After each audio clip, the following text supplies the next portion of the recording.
నమస్తే, welcome to 1TV news. ముందుగా bulletin లో హెడ్లైన్స్.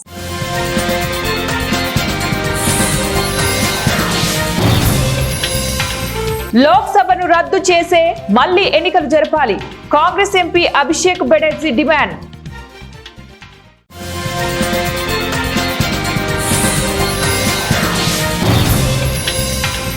పులివెందులలో రీపోలింగ్ బహిష్కరిస్తున్నాం. కడప ఎంపీ అవినాష్ రెడ్డి ప్రకటన.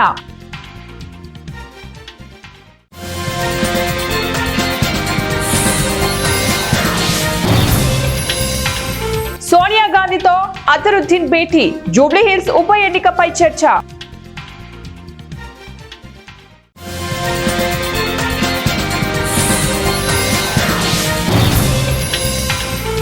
నిండు కుండల నాగార్జున సాగర్ 20 గేట్లు ఎత్తివేత.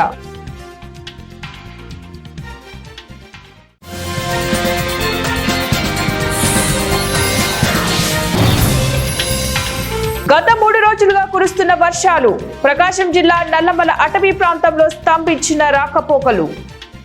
పులివెందులలో ఈ రోజు జరుగుతున్న రీపోలింగ్ ను వైఎస్ఆర్సీపీ బహిష్కరిస్తున్నట్లు ఎంపీ అవినాష్ రెడ్డి ప్రకటించారు. చంద్రబాబు ప్రభుత్వం ఆపరేషన్ రిగ్గింగ్ ను చాలా గొప్పగా చేశారని మండిపడ్డారు. పులివెందులలో ఒక కొత్త సంస్కృతికి చంద్రబాబు తెరలేపారు. ఇదే పరిస్థితి భవిష్యత్తులో చాలా చోట్ల చేయవచ్చు. ప్రజాస్వామ్యాన్ని కాపాడవలసిన బాధ్యత ఎన్నిక కమిషన్ పై ఉంది అంటూ ఘాటు విమర్శలు చేశారు. కడప ఎంపీ వైఎస్ అవినాష్ రెడ్డి తాజాగా మీడియాతో మాట్లాడుతూ, నిన్న జరిగిన పులివెందుల జెడ్పీటీసీ ఎన్నికలు ఎలా జరిగాయో రాష్ట్రం మొత్తం చూశారు. ఇతర నియోజకవర్గాల నుంచి వందలాది మంది టీడీపీ వారు ఎలా బూత్లు ఆక్రమించారో అందరికీ తెలుసు. ఈ రోజు తెల్లవారుజామున 2 గంటలకు కేవలం 2 బూత్లలో మాత్రమే రీపోలింగ్ ప్రకటించారు. మేము స్పష్టంగా 15 బూత్లలో రీపోలింగ్ జరపాలని, కేంద్ర బలగాలతో ఎన్నిక జరపాలని మేము కోరాం. కేవలం తప్పించుకునేందుకే రాత్రికి రాత్రి కేవలం 2 బూత్లలో రీపోలింగ్ అంటున్నారు. అసలు ఏజెంట్లను కూడా బూత్ లోకి రానివ్వలేదు. అన్ని ఆధారాలు బయటకు వచ్చాయన్నారు. టీపీసీసీ ఉపాధ్యక్షుడు మాజీ ఎంపీ మహమ్మద్ అజరుద్దీన్ ఢిల్లీలో ఏఐసీసీ సీనియర్ నేత, రాజ్యసభ సభ్యురాలు సోనియా గాంధీతో మంగళవారం భేటీ అయ్యారు. జూబ్లీహిల్స్ ఉప ఎన్నికలలో పార్టీ గెలిచేందుకు చేపట్టిన ప్రణాళికలను వివరించారు. అనంతరం అజరుద్దీన్ మాట్లాడుతూ, జూబ్లీహిల్స్ నియోజకవర్గంలో రాబోయే ఉప ఎన్నికల్లో ఎవరికి సందేహం అవసరం లేదని, టికెట్ ను అధిష్టానం తనకే కేటాయిస్తుందని విశ్వాసం వ్యక్తం చేశారు. ఇప్పటికే రాష్ట్ర ప్రభుత్వం కోట్లాది రూపాయలతో జూబ్లీహిల్స్ నియోజకవర్గంలో అభివృద్ధి పనులు చేస్తుందని, కాలనీవాసులకు, బస్తీవాసులకు ఉన్న సమస్యలను ఇప్పటికే గుర్తించి అధికారులకు చర్చించి నిధులు మంజూరు చేయించి పనులు చేస్తున్నట్లు ఆయన వెల్లడించారు. కాంగ్రెస్ పార్టీతోనే అభివృద్ధి సాధ్యమవుతోందని ఈ సందర్భంగా ఆయన స్పష్టం చేశారు. నాగార్జున సాగర్ కు వరద పోటెత్తింది. దీంతో నాగార్జున సాగర్ జలాశయం నిండు కుండలాగా మారింది. 20 గేట్లు ఎత్తి అధికారులు దిగువనకు నీటిని విడుదల చేస్తున్నారు. స్పిల్వే ద్వారా 192,648 క్యూసెక్ల నీటిని విడుదల చేస్తున్నారు. నాగార్జున సాగర్ పూర్తి స్థాయి నీటి మట్టం 590 అడుగులు కాగా, ప్రస్తుత నీటి మట్టం 589.30 అడుగులుగా ఉంది. సాగర్ పూర్తి స్థాయి నీటి నిల్వ సామర్థ్యం 312.04 టీఎంసీలు కాగా, ప్రస్తుత నీటి నిల్వ 309.95 టీఎంసీలుగా ఉంది. సాగర్ కు ఇన్ఫ్లో 174,533 క్యూసెక్లు కాగా, అవుట్ఫ్లో 2,33,041 క్యూసెక్లుగా ఉంది. ఓటర్ జాబితాలో భారీ అవకతవకలు జరిగినట్లు ఆరోపణలు వచ్చిన నేపథ్యంలో తృణమూల్ కాంగ్రెస్ జాతీయ ప్రధాన కార్యదర్శి అభిషేక్ బెనర్జీ కేంద్ర ఎన్నికల సంఘంపై తీవ్ర స్థాయిలో విరుచుకుపడ్డారు. వెంటనే లోక్సభను రద్దు చేసి మళ్లీ తాజాగా ఎన్నికలు నిర్వహించాలని ఆయన డిమాండ్ చేశారు. మంగళవారం కోల్కతా విమానాశ్రయంలో ఆయన విలేకరులతో మాట్లాడుతూ, దేశంలో ఎన్నికల ప్రక్రియ, నిజాయితీ, సమర్థతను ప్రశ్నించారు. అధికారంలోకి వచ్చేందుకు బీజేపీ అవకతవకలతో కూడిన ఓటర్ జాబితాను వాడుకుంటోందని బెనర్జీ ఆరోపించారు. ఒక ఓటర్ ఫోటో గుర్తింపు కార్డ్ నంబర్తో అనేక ఓటర్లు ఉన్నారు. ఈసీఐని బీజేపీ ఎందుకు వెనకేస్తోందని ఆయన నిలదీశారు. దీనికి బీజేపీ జవాబివ్వాలని ఆయన డిమాండ్ చేశారు. ఓటర్ జాబితాలో అక్రమాలపై బీజేపీ మౌనంగా ఉండటం, ఢిల్లీలో నిరసన తెలియజేస్తున్న ఎంపీలను పోలీసులు అరెస్టు చేయడం వంటి తప్పుడు కప్పిపుచ్చుకునే చర్యలేనని ఆయన వ్యాఖ్యానించారు.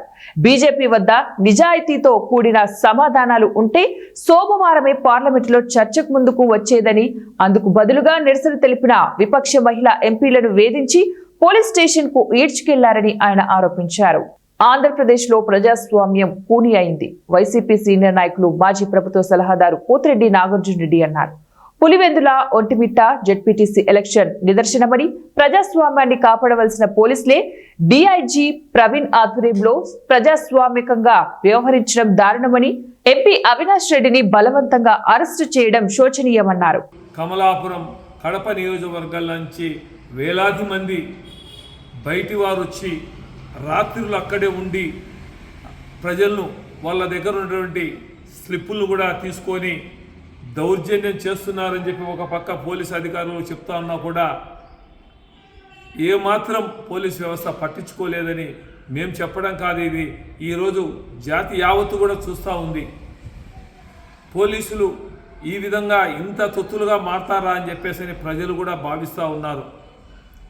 మరి ఈరోజు బయటి ప్రాంతానికి సంబంధించినటువంటి వ్యక్తులు వచ్చారు, వాళ్ళే కీలు నిలయంలో నిలబడి ఓట్లేశారని చెప్పేదానికి వాళ్ళ కెమెరాల సాక్షే మీడియా, ప్రభుత్వం మీడియా కూడా వాళ్ళు కూడా చూపించడం కూడా జరిగింది. కాబట్టేసి ఇది ఒక ఎలక్షనా ఎందుకంటే రాష్ట్రంలో అనేక జిల్లాల్లో కూడా బై ఎలక్షన్స్ జెడ్పీటీసీలు ఎంపీటీసీలు ఎన్ని ఉన్నా కూడా కేవలం ఒక్క కడప జిల్లాలో సంబంధించి మనకు పులివెందల ఒంటిమిట్టనే తీసుకురావడం జరిగింది. మొదటి నుంచి కూడా రాజకీయ కక్షతో రాజకీయ నాయకుల మీద దాడులు చేయడం, అప్రజాస్వామికంగా వాళ్ళు ప్రవర్తించడం, దానికి పోలీసులు మద్దతు తెలపడం, ఎవరైతే దాడులు చేశారో వాళ్ళు తిరిగి మళ్ళీ ఎస్సీ ఎస్టీ యాక్ట్ కేసు కింద మళ్ళీ దెబ్బలు తినే వాళ్ళ మీద కేసులు పెట్టడం. నిన్నటి రోజు హైకోర్టు కూడా వారిని ఎట్టి పరిస్థితుల్లో కూడా మీరు అరెస్ట్ చేయొద్దు, వాళ్ళ జోలికి పోవద్దు అని చెప్పేసి హైకోర్టు కూడా చెప్పడం కూడా జరిగింది. అదే కాకుండా నల్లపరెడ్డిపల్లి, నల్గొండపల్లి, ఎర్రపల్లి దీనికి సంబంధించి ఓటర్స్ ఏ గ్రామంలో గతంలో ఎక్కడ కూడా అక్కడ దౌర్జన్యాలు కానీ హింస జరగల, అటువంటి వాళ్ళను 4 కిలోమీటర్ల దూరంలో అక్కడ వాళ్ళని ఇక్కడి వాళ్ళని అక్కడికి మారుస్తూ వాళ్ళు ఓటేసేదానికి వచ్చినా కూడా వాళ్ళని రానికుండా పోలీస్ పికెటింగ్ పెట్టి గ్రామాల్లో గలాటాలు జరుగుతున్నాయి, మీరు ఎన్నికి పోండి అని చెప్పేసి మధ్యలో వాళ్ళు టీడీపీకి సంబంధించిన నాయకులందరూ కూడా అడ్డుపడి దానికి రాకుండా చేయడం కూడా జరిగింది.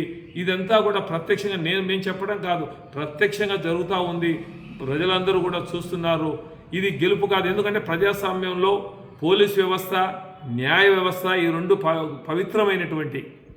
పోలీస్ వ్యవస్థ అనేది భ్రష్టు పట్టిపోయింది. ఎందుకంటే డీజీపీ స్థాయిలో ఉన్నటువంటి అధికారులు దీనికి దిగినప్పుడు కింది స్థాయి వాళ్ళు పోలీసులు వాళ్ళు ఏం చేయలేరు, వాళ్ళ ఆదేశాలను పాటించాల్సిందే. మరి అదేవిధంగా న్యాయ వ్యవస్థ మీద ఇప్పటికీ మాకు విశ్వాసం ఉంది, నమ్మకం ఉంది. కాబట్టేసే ప్రత్యక్షంగా ఈ కోర్టు చూసి అసలు ఈ ఎన్నికే చెల్లకుండా పోతుందనే నమ్మకం మాకుంది, ప్రజలు కూడా అదే భావిస్తున్నారు. కాబట్టేసి ఈరోజు ఎవరైతే ఫోటోలో దొరికినారో, ఎవరైతే ఈరోజు ఓటు లేకుండా ఓటు వేయడం జరిగిందో వాళ్ళ పైన చట్టపరమైన చర్య తీసుకున్నప్పుడే ప్రజాస్వామ్యం నిలుస్తుంది అని చెప్పేదానికి ఇది ఒక నిదర్శనం. అదేవిధంగా కూటమి ప్రభుత్వానికి కూడా ఇది చాలా చెడ్డ పేరు వచ్చింది. ఈరోజు ఈ విధంగా చేయడం అనేది ప్రజాస్వామ్య పద్ధతి కాదని చెప్పేసి కూటమి ప్రభుత్వంలో ఉన్నటువంటి కొంతమంది నాయకులు కూడా చెప్తూ ఉన్నారు. కాబట్టేసి ఇటువంటి హింసాయుత సంఘటనలు భవిష్యత్తులో జరగకుండా మరి పోలీస్ వ్యవస్థ కానీ న్యాయ వ్యవస్థ కానీ మనకు ప్రజలకు నమ్మకం కలిగించే విధంగా ఉండాలని చెప్పేసి నాగర్ కర్నూలు జిల్లా అచ్చంపేట పట్టణంలో ప్రపంచ ఆదివాసీ దినోత్సవం సందర్భంగా స్థానిక ఎమ్మెల్యే క్యాంపు ఆఫీస్ నుంచి పట్టణంలోని Angirekula Sekharaiah garden function hall వరకు ఆదివాసీ చెంచులు ర్యాలీగా తరలివచ్చి డప్పులతో నృత్యం చేస్తూ ర్యాలీ నిర్వహించారు. ఈ కార్యక్రమంలో ఐటీడీ అధికారులు, ఫారెస్ట్ అధికారులు, ఆదివాసీ చెంచు ఉద్యోగుల సంఘాల నాయకులు దాసరి నాగయ్య, దాసరి శ్రీనివాసులు, శంకరయ్య, దాసరి ప్రసాద్, కాట్రావత్ పద్మ, మాజీ ప్రజాప్రతినిధులు, ఆదివాసీ చెంచుల మహిళలు, యువకులు పెద్ద ఎత్తున పాల్గొన్నారు.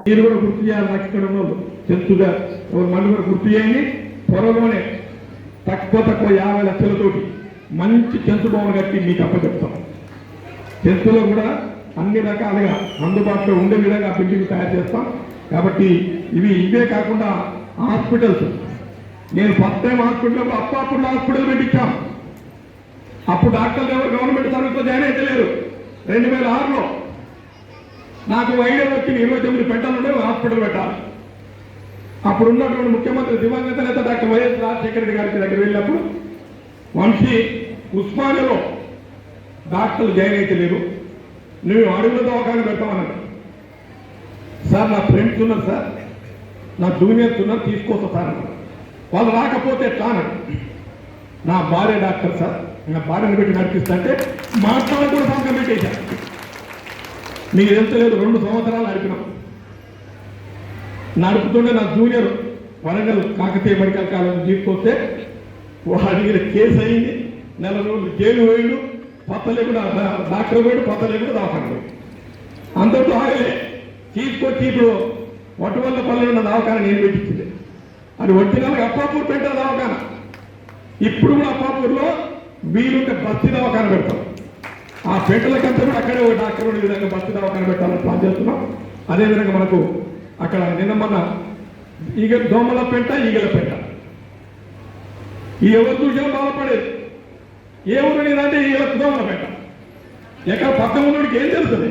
ఏం పెట్టరా ఆవుల పెంట ఇచ్చినట్టు పెంటేది అంటే వాళ్ళు కొంతమంది పేరు చెప్పుకోలేకపోయింది.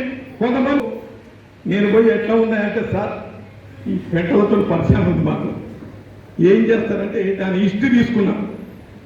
1963 కన్నా ముందు దోమల పెంట బ్రహ్మగిరి, ఈగల పెంట ఎవడో నాకు తెలియదు. అదే పేరును నేను మారుస్తా, మీకు ఏమైనా అభ్యంతరం ఉందా అన్న. అందరు సంతోషంగా ఏం అభ్యంతరం లేదు సార్, తొందర మారుకున్నారు. వెంటనే 6 నెలలు తిప్పలు పడ్డాం. చెప్పడం ఇదే, చేయటం కష్టం. ఎన్ని తిప్పలు పడడం మీకు తెలియదు. అది రెవెన్యూ విలేజ్ కాదు, గ్రామ పంచాయతీ కాదు, అది ఇరిగేషన్ కాలని.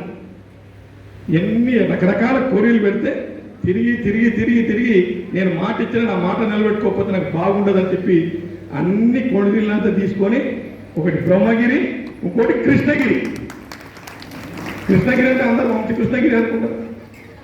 కృష్ణానది, అది కృష్ణానది దగ్గర కాబట్టి కృష్ణగిరి అని పెట్టారు. 2 పేర్లు పెట్టినాక ఎంత సంతోషపడరు, ఎంత ఊరేళ్ళు. మాకు పెద్ద పని చేసినాడు సార్, ఇప్పటికీ హ్యాపీగా ఉంటారు. అదే కాకుండా నల్లమల్లలో టూరిజం స్పాట్ చాలా ఉన్నాయి. త్వరలో అక్టోబర్ 1 నుంచి నేను మా డిఎఫ్ఓ గారితో డిస్కషన్ అయింది. యాక్చువల్గా ఈ పాటికే స్టార్ట్ చేసేది ఉంటుంది. సల్లేశ్వరం జాతర 9 నెలలు, సల్లేశ్వరం 9 నెలలు ఓపెన్ చేస్తాం. అక్కడ రిసార్ట్ పెట్టి చెంచులే పని చేయాలి. అక్కడ వెహికల్స్ పోతే చెంచు డ్రైవర్గా ఉండాలి. గైడ్స్ కూడా చెంచులో పెడతాం. గైడ్ అంటే ఎవరు చెప్పాలి, సల్లేశ్వరం అంటే ఏంటి, దాని ప్రాముఖ్యత ఏంటి, దాని విశిష్టత ఏమి, ఆ ప్రదేశాల గురించి చెప్పాలి.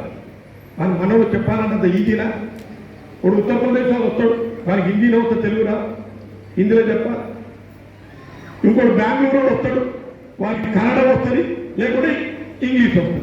మన కన్నడ రాదు, ఇంగ్లీష్లో చెప్పాలి. అందుకే 10th ఉన్న యాక్టివ్ ఉన్న 10th పాస్ అయిన వాళ్ళు 10-20 మందిని ట్రైనింగ్ ఇచ్చి వాళ్ళే గైడ్లను పెడతాం. వాడు హిందీలో మాట్లాడాలి, ఇంగ్లీష్లో మాట్లాడాలి. ఉన్నంతలో ఈ రకంగా ప్లాన్ చేస్తున్నాం. నల్లమల్లలో టూరిజం హబ్ చేయబోతున్నాం. అక్కమాదేవి కేవ్స్ కానీ, లేకపోతే మల్లెల తీర్థం కానీ, అదేవిధంగా ఇదేంటి వ్యూ పాయింట్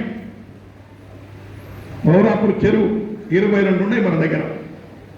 ఈ 22లలో ఫేజ్ మేనర్లో అప్పుడు 2, అప్పుడు 4, అప్పుడు 4 చేసి ఎంత వీలుంటే అంత టూరిజం డెవలప్ చేస్తే ఫస్ట్ ప్రయారిటీ, మొట్టమొదటి ప్రాధాన్యత చెంచులకు ఇస్తాం.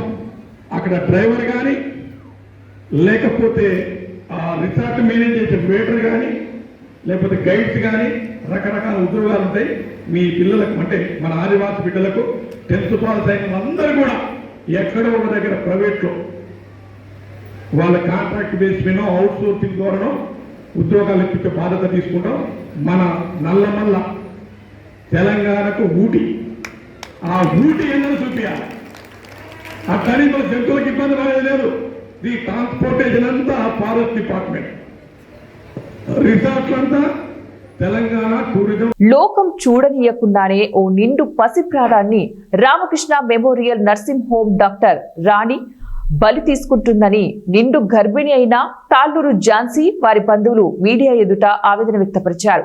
పట్టణంలోని భాస్కర్ సెంటర్ లో ఉన్న రామకృష్ణ మెమోరియల్ నర్సింగ్ హోమ్ లో ఓ నిండు ప్రాణాన్ని బలి తీసుకున్న ఘటన మంగళవారం సాయంత్రం చోటు చేసుకుంది. గణపవరం గ్రామానికి చెందిన నిండు గర్భిణి అయిన తాళ్ళూరి ఝాన్సీ 4 రోజుల క్రితమే రామకృష్ణ మెమోరియల్ నర్సింగ్ హోమ్ లో అడ్మిట్ అయింది. ఈ సందర్భంగా ఝాన్సీ మీడియాతో మాట్లాడుతూ 4 రోజుల క్రితం మేము రామకృష్ణ మెమోరియల్ నర్సింగ్ హోమ్ లో డెలివరీకి జాయిన్ అయ్యామని, మమ్మల్ని డాక్టర్ రాణి చికిత్స అందిస్తున్నారు. జాయిన్ అయిన దగ్గర నుంచి రక్తస్రావం విపరీతంగా అవుతున్నా కూడా డాక్టర్ రాణికి పలుమార్లు తెలియజేసినా డాక్టర్ నిర్లక్ష్యంగా మమ్మల్ని పట్టించుకోకుండా 20,000 వరకు ఫీజులు వసూలు చేసి ఓ పసి ప్రాణాన్ని బలి తీసుకుందని ఝాన్సీ ఆవేదన వ్యక్తం చేసింది. తాళ్ళూరు ఝాన్సీ నక్కబక్కలు పడు 3 రోజుల నుంచి డెలివరీ చేయకుండా, ఆపరేషన్ చేయకుండా అట్లాగే గట్టిగా బ్లీడింగ్ అవుతున్నా కూడా లాగారు. మేడం గారు ఏంటమ్మా ఇటు చేసావు, మరి ఆపరేషన్ అన్న చేయొద్దంటే ఆపరేషన్ లేదు, ఏం లేదు, మీ ఇష్టమా మా ఇష్టమా అని కోపగించుకోవటం, అడిగిన వాళ్ళని తీసాక ఆ పాపను ఎట్లా చేసిందో డెలివరీ అయిన తర్వాత ఇంకా ప్రమాదం అయింది.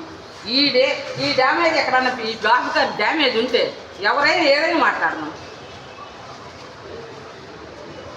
అన్నది డాక్టర్లు తీసుకొచ్చి కూర్చోబెట్టుకొని వాళ్ళ ఆ డాక్టర్ వీళ్ళు ఈ డాక్టర్ ఇన్ని నిమిషాలు అన్ని అంశాలు పల్లెటూరు వాళ్ళు అమ్మాయికి ఏం తెలదు, చిన్నది ఇప్పుడే ఫస్ట్ కానుకు తాంటి ఊటి వేసేవాళ్ళు కాదు. వాళ్ళు తెల్లని పెట్టుకొని మాట్లాడి చూడకుండా మేము 2-3 గంటలు 4 గంటలు పెట్టి డాక్టర్ వచ్చుద్ది, బేబీని చూస్తుంది, తీసుకోండి లేకపోతే ఏం తిట్టా అని చెప్పి ఒక మాట పడేది వరకే ఏమల్లా చూడటానికి కూడా రూములో కూర్చొని మేలకుండా ఉంది.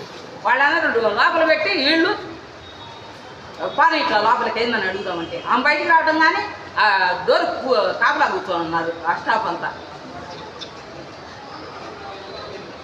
అన్నది డాక్టర్లను పిలిచి కూర్చోబెట్టి ఏంది అని అన్ని వాళ్ళ చేత చెప్పేస్తుంది. గత 3 రోజులుగా నల్లమల అటవీ ప్రాంతంలో కురుస్తున్న భారీ వర్షాల కారణంగా ప్రకాశం జిల్లా దోర్నాల పరిసర ప్రాంతాల్లోని దొంగలవాగు, మెట్లవాగు ఉధృతంగా ప్రవహిస్తున్నాయి.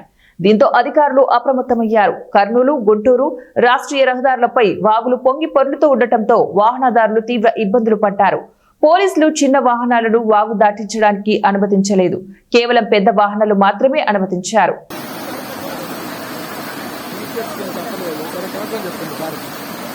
బులెటిన్ ముగించే ముందు మరోసారి headlines.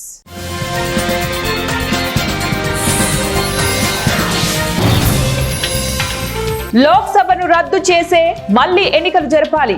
Congress MP Abhishek Banerjee demand.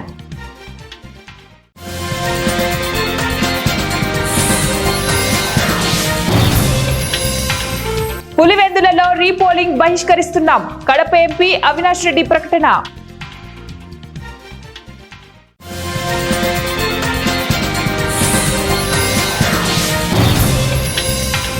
Sonia గాంధీతో అజరుద్దీన్ భేటీ. జూబ్లీహిల్స్ ఉప ఎన్నికపై చర్చ.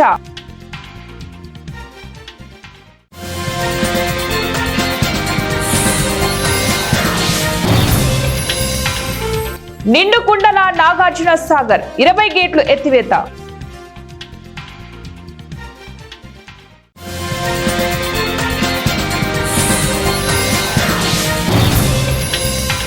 గత 3 రోజులుగా కురుస్తున్న వర్షాలు. ప్రకాశం జిల్లా నల్లమల అటవీ ప్రాంతంలో స్తంభించిన రాకపోకలు. ఇవి ఇప్పుడు బులెటిన్ డీటెయిల్స్. నెక్స్ట్ బులెటిన్ లో మళ్ళీ కలుద్దాం. Until then keep watching 1TV news.